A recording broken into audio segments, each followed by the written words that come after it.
Meus irmãos e minhas irmãs, paz e bem. Com o dia de hoje nós começamos e estaremos por algumas semanas ouvindo o Apocalipse de São João.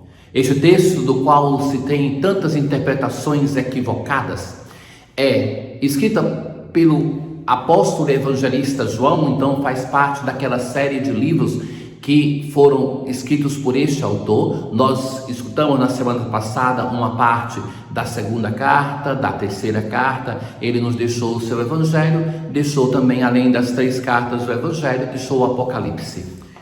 O Apocalipse é um texto muito interessante, que ele pertence a um gênero literário bíblico que não está presente somente nele, mas digamos assim que ele é a obra de maior evidência, a grande produção do gênero apocalíptico.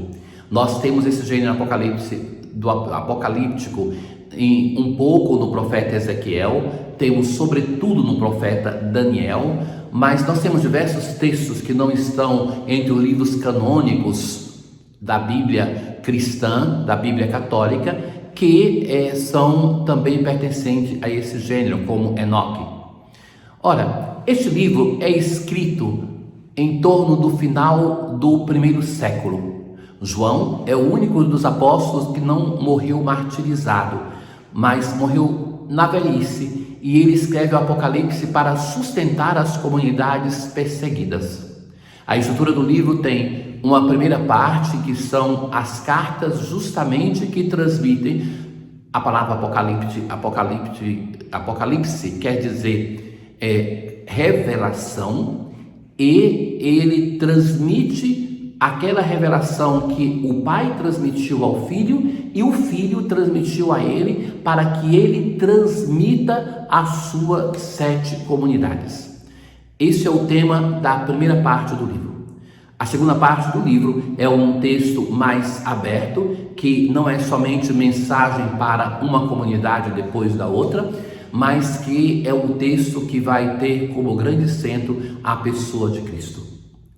Hoje nós ouviremos a abertura do livro do Apocalipse e também a primeira das comunidades, que é a comunidade de Éfeso. Revelação que Deus confiou a Jesus, ao seu servo João, é a palavra de Deus e testemunho de Jesus Cristo. É uma revelação que o Pai confia ao Filho. Nesse livro tem, entre as muitas e belas visões do autor, ele vê Deus no seu trono e vê também o Cordeiro. É o Cordeiro que recebe de Deus, do Pai, essa revelação e que transmite para João, que agora vai transmitir para as comunidades. Este dá testemunho de que tudo quanto viu é palavra de Deus e testemunho de Jesus Cristo. Aquele que lê e aqueles que escutam as palavras. João às 7 igrejas. Parte do 7 Espírito. E a primeira das cartas é: ouvi o Senhor que me dizia, escreve ao anjo da igreja que está em Éfeso. A estrutura de todas essas cartas é sempre mais ou menos a mesma coisa. Ele apresenta quem é o emissário, a quem se destina, depois vai tecer alguns comentários sobre a igreja, que é destinatária da carta, vai dizer o que está errado naquela igreja e vai fazer um juízo sobre ela, exortando a uma mudança de vida. A comunidade de Éfeso, ela está entre aquelas que pertencem aos 7 candelabros, ou seja, são as 7 igrejas por ele fundadas. Conheço a tua conduta. Descobriste também que depois de elogiar, vai dizer que a igreja de Éfeso descobriu que entre ela tinha aqueles que não eram apóstolos, mas que ela continuou na perseverança. Contudo, agora vem o motivo pela qual ela é advertida: abandonastes o teu primeiro amor. E uma exortação: converte-te e volta à tua prática inicial. Volta ao Senhor teu Deus. É esse o convite da conversão que ecoa ao longo da história da salvação.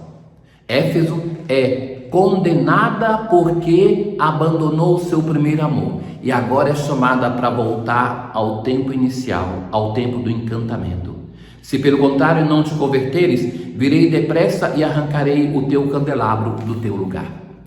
No Salmo responsorial de hoje, nós temos o primeiro salmo do Saltério, que começa com uma bem-aventurança. Feliz é todo aquele que não anda conforme os conselhos dos perversos, mas encontra o seu prazer na lei de Deus. É a palavra de Deus que consola aquele que nele crê. É a palavra de Deus que é transmitida pelo autor do Apocalipse e que deve ser motivo de consolação para a igreja de Éfeso. Eis que ele é semelhante a uma árvore, ela sempre dá seus frutos a seu tempo. Mas bem outra é a sorte dos perversos, ao contrário, são iguais à palha seca, espalhada e dispersa pelo vento. Essa comparação, que é chamada as duas vias, que faz ver qual é o fruto do obedecer à lei de Deus para aquele que é discípulo, que é feliz, e qual a falência para aquele que não escuta. No Evangelho de hoje tem a narração do último milagre que Jesus faz no seu caminho definitivo para Jerusalém. Nós encontramos essa narração nos outros sinóticos e Lucas vai falar deste homem que faz o caminho não somente da cegueira física, mas da cegueira da fé, da ausência da fé. Então, Jesus se aproxima de Jericó e o cego estava sentado à beira do caminho. Ele vê o burburinho que está acontecendo, ouvindo que alguém está passando e pergunta quem é. E vão lhe dizer, Jesus Nazareno. Então ele começa a gritar, Jesus, filho de Davi, tem piedade de mim. Já nesse grito tem uma profissão de fé. Reconhece que Jesus é o Messias prometido que viria da descendência de Davi. Então mandam ele se calar e ele insiste, filho de Davi. Já nem diz mais o nome, Jesus, mas insiste no título, em reconhecer que é o Messias que está se aproximando. Tem piedade de mim. Jesus parou e mandou que levasse o cego até ele. Ele deve ser conduzido ao Senhor. Ele precisa de alguém que o ajude a chegar até o Senhor.